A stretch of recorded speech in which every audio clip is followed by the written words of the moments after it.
Hey, what's going on, everyone? This is Mitch. Good Thursday evening to you all. Hope you guys are doing awesome out there tonight. You had yourselves a wonderful day, and I hope everyone's been having a great week out there so far. We're almost to the weekend, so that's always good, right? But here to give you some updated information on Erin. Erin right now is a strengthening tropical storm, but hurricane hunters are in this system right at this second, seeing if this potentially needs to be upgraded to a hurricane. And we'll speak on that as we move throughout the video. But the first thing we'll go over is current conditions with Erin out here in the Atlantic. Check in on it this evening. Then we'll go over all the latest information from the National Hurricane Center. We'll take a look at that cone, and we'll discuss all model guides and just speak on what's changed with that throughout the afternoon into this evening. And then we'll geek out with you guys a little bit, discuss the environmental background of the Atlantic and how it will allow for Erin to rapidly intensify into a powerful hurricane. I think this will reach a Category 4. I really do. So we'll discuss steering currents. We'll take a look at the recon data, all kinds of stuff in this video, folks. And then we'll take a peek at Invest 98L in the Gulf. I think this has a shot to become a depression, maybe even a weak tropical storm right before making landfall into northern Mexico or southern Texas here in the next 24, 36 hours or so. So a lot to talk about. If you guys have not subscribed, certainly consider doing that. Like the video if you like it. And if anybody has anything I can pray about or pray over, please put it in the comments below. Let's get rocking and rolling tonight. So make sure it's going to work for us.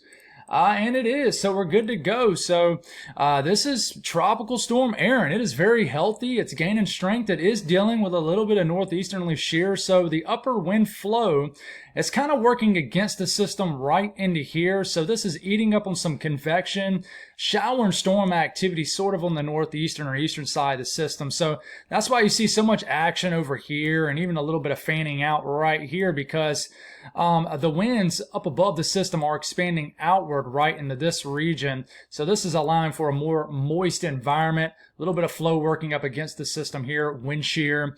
And yeah, so this is kind of affecting the system right now, which was modeled pretty well. But this is going to continue to enter a better and better upper wind environment as time goes along. But this is popping off some intense convection, and even though it's getting hit by a little bit of wind shear, you still have a pretty stout convection, shower and storm activity firing right over that low level circulation. It is a little bit misaligned because of that wind shear, but I mean, it's a tropical storm. You don't expect perfection from a tropical storm, so this isn't anything really unusual or anything like that. So that's a look at the system right now, doing pretty well, and it certainly is in the process of strengthening. It might even be a hurricane right now. Like I said, hurricane hunters are in this system right at this second, and we're going to try to catch some... We're going to try to catch an update in the middle of this video, but the latest info that we have right at this second, pretty much the 5 p.m. update from about an hour and a half or so ago. This is now a sub 1,000 millibar low, 998. It's a 60 mile per hour tropical storm as of the 5 p.m. update, moving west at 17 miles per hour. And we'll talk about this area here towards the back half of the video, but very interesting. This is definitely... this area right here is definitely an area that is definitely upticked over the last, I would say, 12 hours or so. At least the chances at developing for sure, as it does read there. Tropical depression could form before this storm ultimately moves inland, but we'll speak more on that here in a second. So latest from the cone from the National Hurricane Center, guys. 60 mile per hour tropical storm forecast to become a hurricane, I think, sometime between now and the next 12 hours. And I think it could become a hurricane sometime this evening. Maybe by the time some of you folks watch this video, this is already Hurricane Erin, but it is technically forecast to become one sometime tomorrow. Now, you notice now areas of the northern Leeward Islands have tropical storm watches in effect. So even though you guys are not in the cone, you still got tropical storm watches. That's why we keep reiterating that this cone is not the impact zone. It's just where the center of the storm could potentially go.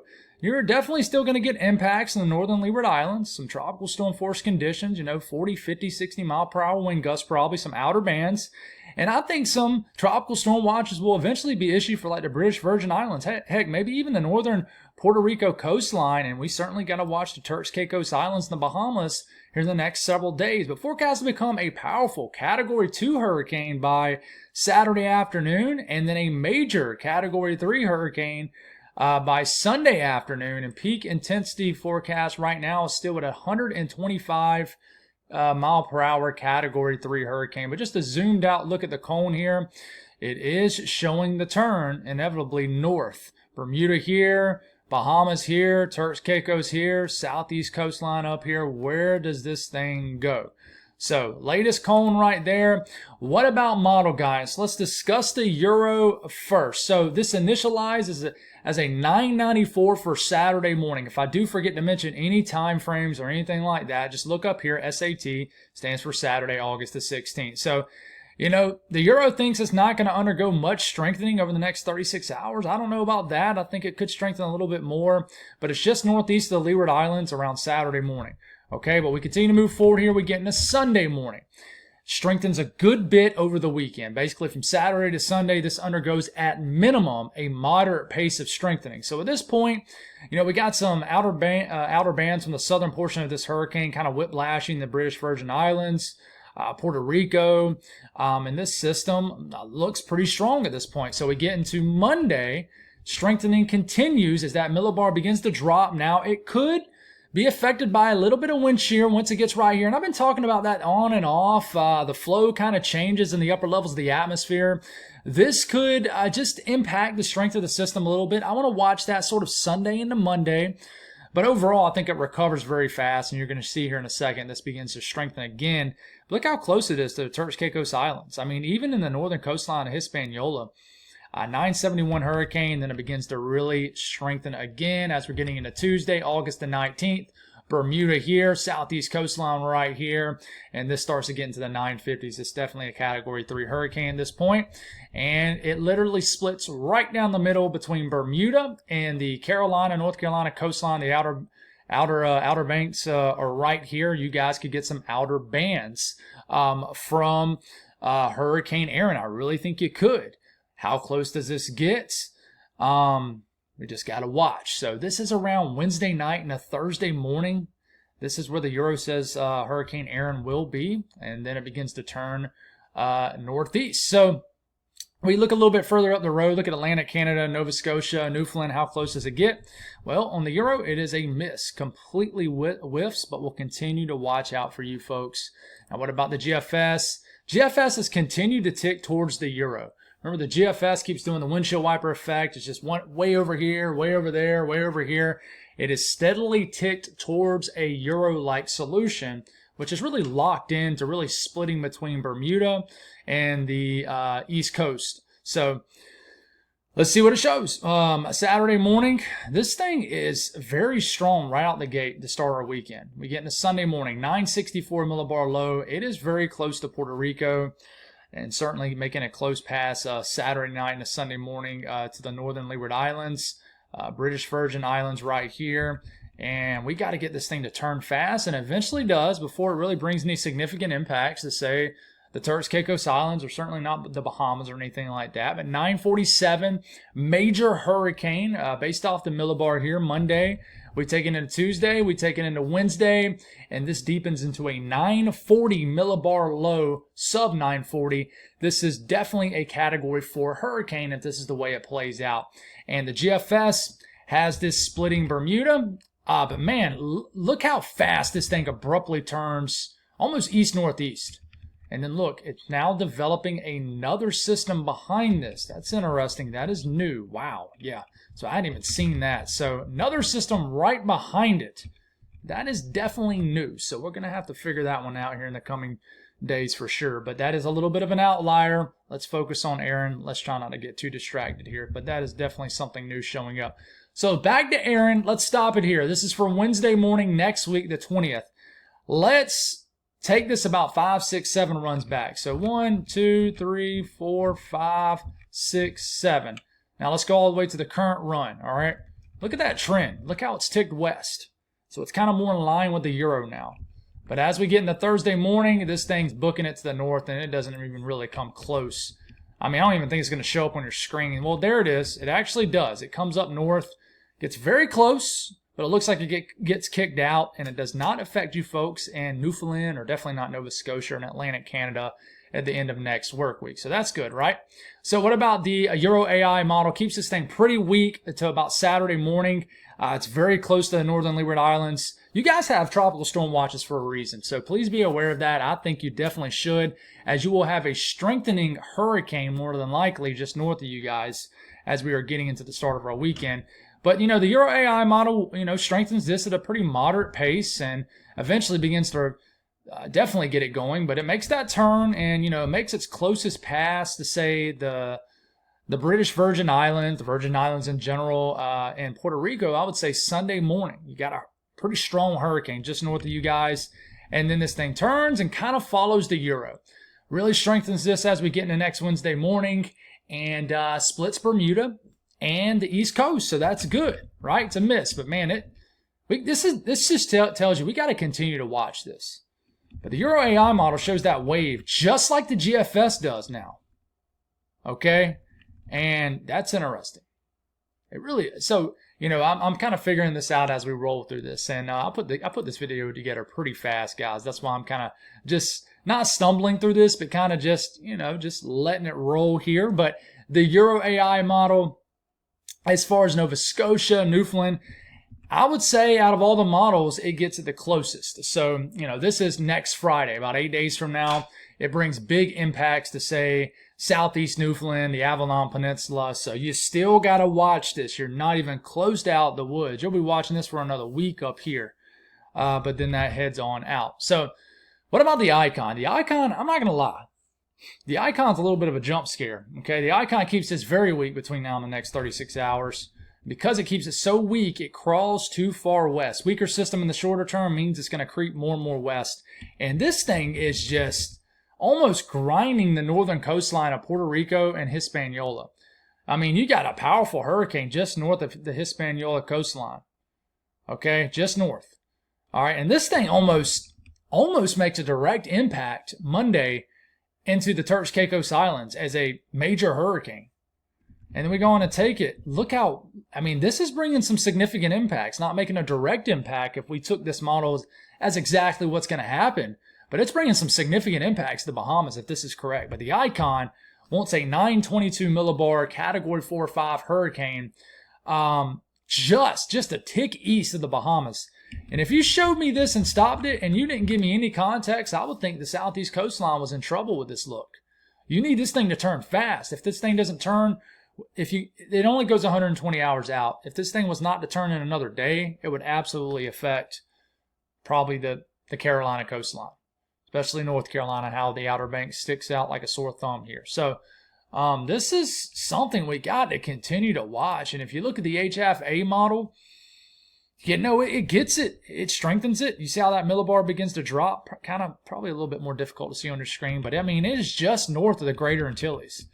And then we can take this about as far out as we can take the icon, and it gets it just north of the Turks and Caicos Islands. And man, it is barely just northeast of the Bahamas. Not as close as, say, the icon model, but you got a powerful Category 4, maybe close to Category 5 hurricane, just east of the Bahamas here. And this is a hurricane model. HFB model, what does it do? It's pretty similar. Strengthens this rapidly, and it does turn it quicker than the HFA model. So it's a little bit further east. But man, this is close, guys. It really is. So what about the Euro Ensemble? This makes up 51 members, and just about every single member except one takes us out to sea. But how close do these get? It's a big question. So, Bermuda, it's going to be wild if this thing manages to miss everybody. Because we know Bermuda sticks out there, right? But if it just somehow manages to, counter blessings, right? That'd be awesome. So let's talk about why this thing could blow up in the next few days. So I think this is another great example of how you have flow working against this system right now. Obviously, the reason why the screen darkens up is because the sun is setting on Erin out here in the Atlantic. So we got right here, that is the Leeward Islands, the Windward Islands. So just kind of giving you an idea where we're at. So if you look at the actual cyclonic motion of the system right in here, your immediate, well, I'm not going to assume this is what you're thinking, but maybe a thought is, well, why is it looking like the clouds are kind of doing like this and like that? some of these arrows might kind of jog your memory a little bit and how we've been drawing on this upper wind pattern a lot. Well, we have the fanning out now. This is in the upper levels of the atmosphere. So you got a lot of air being dispersed out away from the system. So the storm is very healthy basically on this side of the system because of that. But right here, you still got flow working against this system, creating some northeast wind shear. And folks, you can see it very well right here. You see these storms? You see how the tops are getting ripped off of them and they're kind of fading this way? That is it. That is shear. It's a great representation of it, right? And so that's ultimately, the actual low-level circulation is probably right into here. So that's ultimately cutting off some of the convection of the system right here. And that's why if you flip this to, say, the IR satellite loop here, you can see how there's a distinct cutoff in convection right here. It goes from like, just almost just cloudy, clear skies to cold cloud tops, which indicates taller updrafts, which tells us we have intense convection. So why do I show you all that? Well, just like I just showed the arrows going against the storm, this is what the HAF-A model thinks is happening in the upper wind pattern right this second. So this is at 200 millibars, about 40,000 feet up in the air. So it shows the fanning out that I just showed you in real time. So even though this is a model, it shows exactly what's happening. But if you notice some of these lines with arrows embedded into them are working up against the system right here, creating some wind shear. So I want you to watch how kind of the fanning out look changes in time. All right, and watch in tandem how this number begins to drop, the millibar, indicating a strengthening system. So look how it's getting into the 980s, it's getting into the 960s, it's getting into the 940s. So why does it strengthen like that? Why does it drop like 50 millibars in like 2 or 3 days?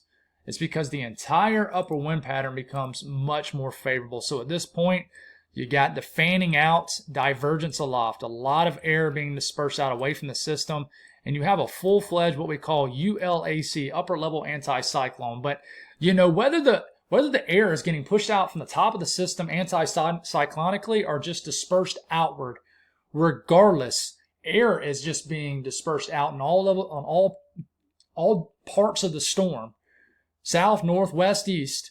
That allows for more air to rise. That gets rapidly pushed out away. More air rises. So we know that rising air allows for shower and storm activity. Convection, shower and storm activity leads to moist air. A moist environment, especially one that's cocooned around the low-level circulation of the system, allows for intensification of a hurricane. And if it gets real prime, real favorable upper wind pattern wise, then you can get rapid intensification.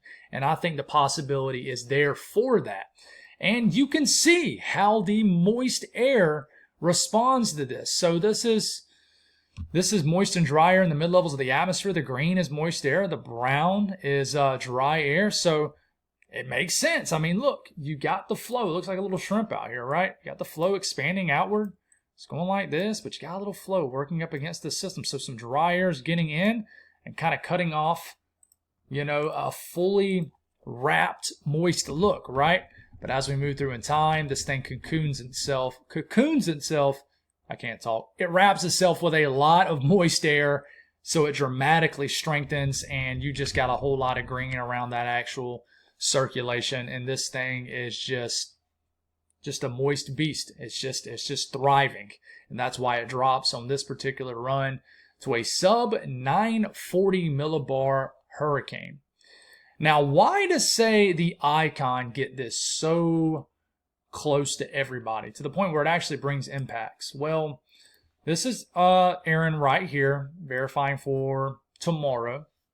Okay, so the yellows on your screen, that is high pressure. Okay, the yellows and the warmer colors, so you got some orange up here, you got some red up here, and the blue is low pressure. Flow around this high pressure, is working like this at the bottom edge of this ridge, and then kind of goes like this, and there's different flows depending on the strength of the ridge. But in general, I want you to just focus on this area right in here. The flow is going like this at the bottom edge of this ridge. So that's carrying our little blue spot right here, which is Erin, east to west. So and at the same time, this is strengthening, right? So this continues, and then this develops right here. See this big blob of blue here? Okay, that's a trough that comes down and I think weakens this ridge that was there just a second ago. So it almost whiplashes it, kind of weakens it. And I do think Erin begins to feel that weakness and want to begin to head north. But let's see what happens after this. So that trough sort of continues to weaken the ridge, but I do think what happens here is our ridge recovers as this area sort of, weakens or either heads back out into the North Atlantic. This trough sort of dissipates, and then our ridge is going to connect right back into here. Remember the flow, the bottom edge of this ridge is going just like that. So watch how you see the yellows kind of fill back in. Boom. So the ridge fills back in. That is going to try to creep this a little bit closer to the west. Now you still got this trough setting up, probably about to open up some sort of avenue for this to eventually probably turn out to sea, but is it too late with it? Is it create an escape route way too late to the point where it's just going to move too west and bring impact? So what does it do? So, if you were to keep this going through the rest of the entirety of the run, I mean, at the very end of the run, the ridge is still here. It's actually strengthened right in here. So this is going to continue to try to push. It's almost like the ridge builds on top of this system. Now, if you look at the Euro, and I knew it was going to do that. You look at the Euro, same thing happens. Weakness is created. You see the white there, and it sniffs out that weakness, and then some ridging builds back on top of it, kind of pushes it back west. But I think this thing is so strong, it's gaining latitude so fast. We know a stronger hurricane wants to fight to gain latitude. And I think that this area of ridging is probably just too weak, and it's just going to continue to, find that weakness. And then this trough is just hanging around, kind of waiting to scoop Erin up, and eventually it does, and slingshots it out. So, hope that makes sense. But it's an interesting pattern. One thing you watch for just is the ridge. Let's back it up. Is this area of the ridge right here over the North Atlantic and North America, is this being under-modeled? Is this going to be stronger? Is this going to push this, not in the south? I don't think it's going to push it right into South Carolina like that, but is this going to make this kind of hang around west too long and, maybe affect people further west like the Bahamas? I don't think it's going to make it to Florida, but, you got to watch like how the North Carolina coastline sticks out, and certainly the Northeast and Atlantic Canada. So, as far as impacts, this is what we know. This is the Northern Leeward Islands. This is British Virgin Islands, Puerto Rico. So saying maybe up to 6 inches of rain is possible. In millimeters, you got the chart down here, light green, 25 to 50. The dark green, 50 to 100 millimeters of rain. And inches is right here. But, the corridor of heavier rains, obviously north, where the intense area of the storm will move. And then you look at winds. This is the chance to see tropical storm force winds. Let's position this right. So, right now you got a 30, 40, maybe 50% chance to see winds over 40 miles per hour in the Northern Leeward Islands, British Virgin Islands. But you see the farmost northern island of say the Leeward Islands and the British Virgin Islands. You guys are sticking into this wind core pretty good. You're going to see some tropical storm force winds, even if it maintains its current path. But even a chance to see tropical storm force winds in the Puerto Rico and the Turks Caicos, even areas of the Bahamas, guys. And if we look at the chances to see, say, hurricane force winds, and this is winds above 74, 75 miles per hour. Even areas of the Northern Leeward Islands and the British Virgin Islands sticking to this, maybe a 10, 20% chance. So, 75 mile per hour winds, that's going to cause some damage. So be aware of this in the timeline. Let's look at this. The timeline of these winds, there it is for right now. Okay, so now let's look at recon data. Okay, so let's see if we got a new update. Okay, we don't. So no new update. Recon data. Let's look at this. All right, so it looks like they've already made one pass through Erin, and they found that the pressure was at 1,002 millibars, but they're going to probably make multiple passes. This is where the little hurricane hunter guy is right now, literally live in the storm. The big white blob, that's Erin. But they did find the strongest winds actually in the northeast part of the system. Now, obviously, to find low-level circulation right here. But you see, the red and the purple wind barbs here. I mean, that's winds gusting to over 65, 70 knots. And I don't have the exact real-time data or anything right now as far as the exact winds they found. But they're already finding hurricane force winds when you convert knots to miles per hour. So it looks like they're finding 75, 80 mile per hour winds in this already at flight level. So weaker winds, it looks like, are on the, say, southeast side. This is southwest side of the system. Northeast side, though, they found definitely some strong winds. So they're going to probably make another pass through the the northwest portion of the storm, then probably come back out. What I would say, they're probably going to come down like this, guys. They're probably going to come and probably go like this, then like this, something like that. But I don't know. I don't want to pretend to know how they're going to do this, but they're going through it right now, so we might actually get an upgrade probably in the next update from the National Hurricane Center. So I do want to mention this. This is Invest 98L, has a 40% chance to develop sometime between now and the next pretty much day, 24 hours. It's going to run out of pretty much ocean water. But the hurricane hunters did go out into it, and they didn't really find any kind of defined low-level feature with this system at all. So here's a look at it, blowing up some nice convection. Upper wind pattern supports a lot of expanding of air. So this is just a big blob of shower and storm activity, basically chilling in the western Gulf right now. But you can see the southern Texas coastline, the northern Mexico coastline, and it's just running out of water. I think if this thing had the entire Atlantic in front of it, I think it would develop into probably a tropical storm or hurricane. But it's just going to run out of time. But if you do look at the plots here, it does just take this almost like right into Brownsville, Texas. And this is probably going to bring some unsettled weather. And if you look here, it doesn't really show a core. So I'm just looking at the HRRR model. We get into tomorrow afternoon, just kind of bring some showers and storms. Honestly, it doesn't really bring a whole lot of anything. It's pretty wild. It doesn't really even show the core of the system at all. So, I mean, not really a whole lot to show you. But, folks, I mean, that's pretty much it. There is action to watch behind this, and I'm just going to kind of do this on the fly here. Let's just take a broad look. Let's look at the latest GFS. The GFS now is wanting to develop a pretty stout tropical wave right into here. Okay, and let's go on and just drop it and move it closer. So this is this is a totally different system. This would probably be Fernand, unless this takes it here in the Gulf. But if this was to develop, but the GFS is now showing another system. And, I mean, it develops into a hurricane, almost goes right into the same area that Erin's probably going to go. But if you look at the run prior to that, it showed absolutely nothing. Nothing.